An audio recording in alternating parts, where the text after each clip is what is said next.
Welcome to Wisdom Teachings with Dr. Amanda Love. Today's topic, Peak Experience Integration.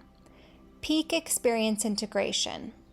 Many of you have had those experiences of pure bliss or ecstatic rapture, moments of profundity and transcendental insight, where you experienced or knew something beyond what your ordinary senses and mind experience on a day-to-day basis.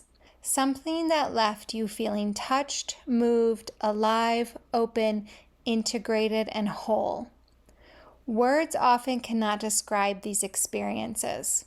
In fact, when we use words to explain them, the words tend to make the experiences seem more ordinary than they are. Yet often we want to share something of these moments with others, so we do our best to translate them into mental thoughts and ideas, even though they will never truly fit inside of them. Peak experiences are gateways for waking up our awareness to the fact that there is more than what we've been experiencing life to be. They stretch us beyond our known world into something more expansive and inclusive. They often show us that there is indeed something behind the appearance of solid matter and physicalness and beyond the ordinary thoughts we think. If we've never had a peak experience, it's hard to believe that there is anything more to existence than what we experience as our everyday reality. We simply have to take it on faith that there is something more. That is, until something pops us out of our ordinary experiencing. Even if we have had 1, 2, 10, or 100 peak experiences, it can still be easy to fall back into our normal, habituated way of seeing reality as a physical machine devoid of spirit or essence. Peak experiences can occur at any moment and don't necessarily require anything on our behalf in order to make them happen. There are, however, certain conditions that seem to make the probability of them occurring more likely. One is an earnest and sincere desire to know oneself or to know the true nature of reality, even if you don't fully know what that means. Our desire for this creates the internal conditions, along with an attractive force that sets the stage for extrasensory or beyond sensory peak type of experiences. Any type of inner or somatic work that you do, which helps dismantle your physical and mental defenses, increases your receptiveness to these types of experiences as well.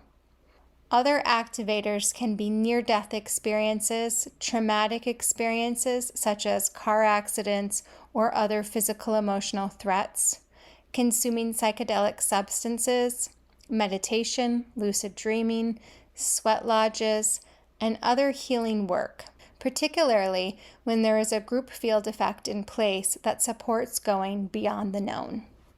The function of peak experiences seems to be to give us a new or wider perspective on what is, viewing life in a different light than how we've been seeing it.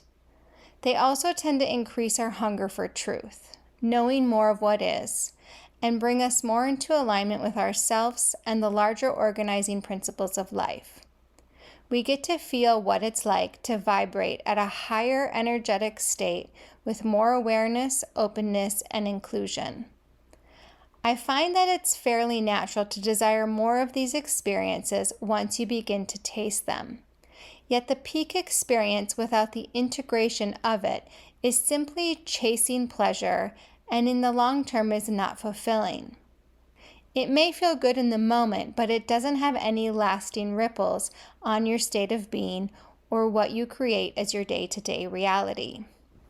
For many, the desire for these experiences is to help bridge the so-called gap between what is experienced on the more ordinary levels of reality and what gets glimpsed, tasted, and known as reality through them. Our minds may not believe that the essence of those experiences can really become our day-to-day reality, and that is the very debris that we need to clear. Sometimes peak experiences are not pleasurable in the ordinary way we think of pleasure, but rather they are uncomfortably revealing. They reveal where we have thoughts and beliefs that don't support a more alive, rich, and expansive way of being. It's like interference in the system of naturalness or our natural state of being. That interference is made up of stories and perspectives that we've created about our experiences that are distorted or not in alignment with the truth of what is. Even though we might be very convinced of our perspectives and feel that they are very accurate, our conviction doesn't make them true if they are not in alignment with how the larger organizing principle views life, which is always love and acceptance of all. The desire to hold anything separate decreases as we open into more and more. As our rigidities soften, our disassociations land home, and our completeness is accepted by us, there is less and less that we can even perceive as separate. This is the perspective you taste during peak moments, and yes, for the most part it feels good. Or better stated, it feels like unified ecstasy that is grounded and all-pervasive, that knows without figuring anything out, that loves without thought, and that is without anything. Integrating these experiences is work. It's the core reason why we do any of this inner work to begin with. To live the truth of our being, which is free, boundless, unified, whole, in love, and at peace. That's why we do it.